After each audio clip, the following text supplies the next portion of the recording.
on first down. They hand off to Marlon Mack. Huge hole, 50-yard line. He's at the 40, still going near sideline. He's at the 10. He's at the 5, and he will score. Touchdown, Marlon Mack. Touchdown, I-N-D-Y.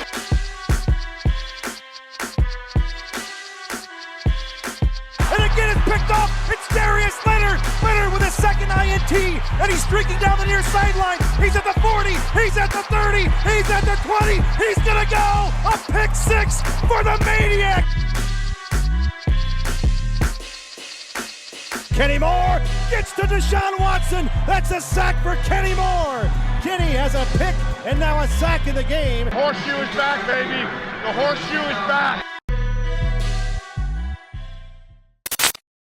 What's going on, Colts fans? Welcome back to another edition of the Bring the Juice podcast.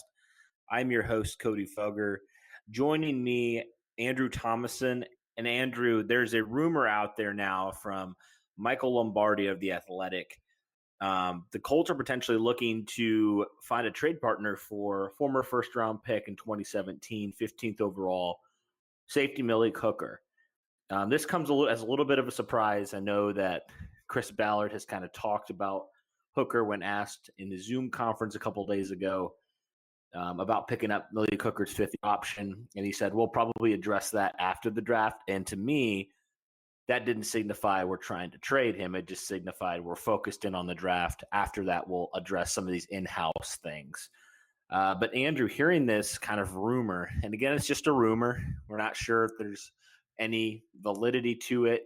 And we're not even sure if there is validity to it, if the Colts are even going to find a trade partner. But what's your initial reaction here to this potential trade for the Colts?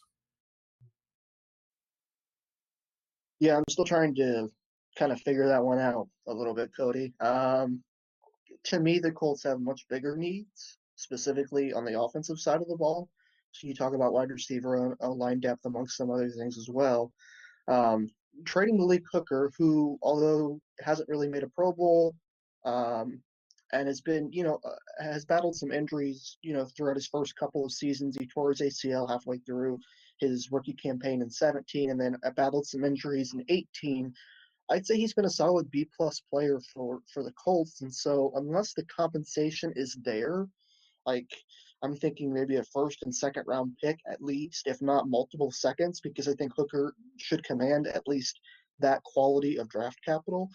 It's not worth it to me, because then there's no succession plan behind Hooker. There's no, you have Kari Willis and maybe George Odom, and Clayton Gathers is no longer on the roster. So are you going to put George Odom and Kari Willis back there? Now, granted, if they were to receive that kind of compensation, my guess is that they would probably take that first-round pick and draft a safety. But like I said, to me, it doesn't really make sense. Like I said, they have much bigger needs, and I'm still trying to figure out why he would even be on the trade block, honestly. Mm-hmm. Yeah, and it's a lot different than, say, a Quincy Wilson, who has been rumored also to be on the trade block, the second-round pick in 2017. Because I feel like overall, neither of these guys have been Pro Bowl players, but I think Hooker has shown a lot more flashes than Quincy Wilson. He's shown a lot more that he can be a quality starter in the NFL, and he consistently can be good. Now, I know he had his struggles in 2019, but it seems like for me, Hooker is a guy that, why don't you, like you said, you have a lot bigger needs, I feel like, in this draft. Why would you want to create a whole new need? I don't feel like Hooker's that a liability. Do I think right now in his career he's a Pro Bowler, all pro? No. But do I think that he's a liability back there? No, I don't. I think he had some struggles and he had some miscommunications in 2019.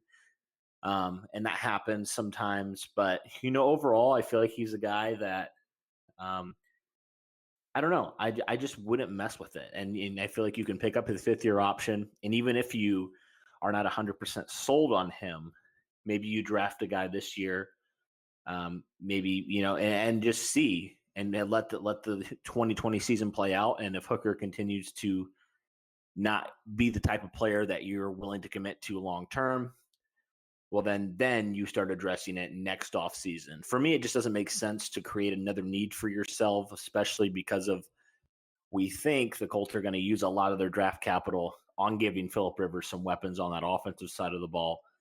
And I just feel like there's some other needs that are a lot more pressing to me right now than the free safety position. And I don't like it personally.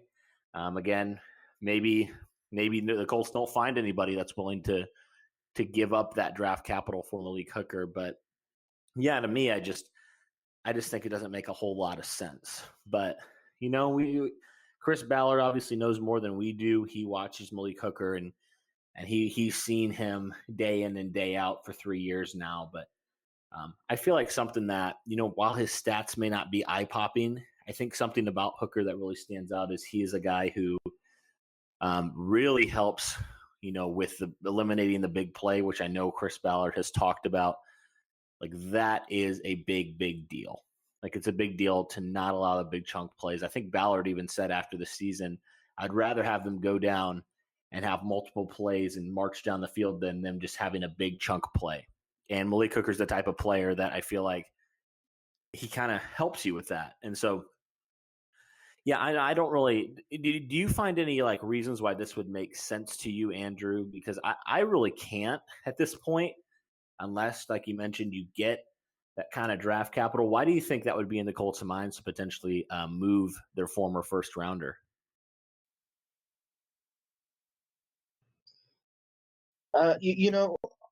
You kind of touched on it a little bit, Cody. You said Chris Ballard has watched Malik Hooker, game in and game out for the last 3 years, and he's seen, the injuries that he's battled, as I mentioned earlier. He's seen, some of the not so good side of him, I guess, as a safety and as an overall player. But you've also mentioned that he's also seen, how quality of a safety he can be, especially like you said, when eliminating those big plays. He's a solid center fielder.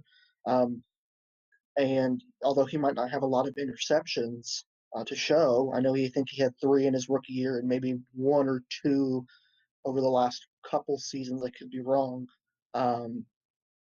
Like I said, he's been a solid player, and as far as the draft capital is concerned, I mean, there's a couple of quality safeties that come to mind. Grant Delpit out of LSU, and then Xavier McKinney out of Alabama are the 2 that come to mind for me.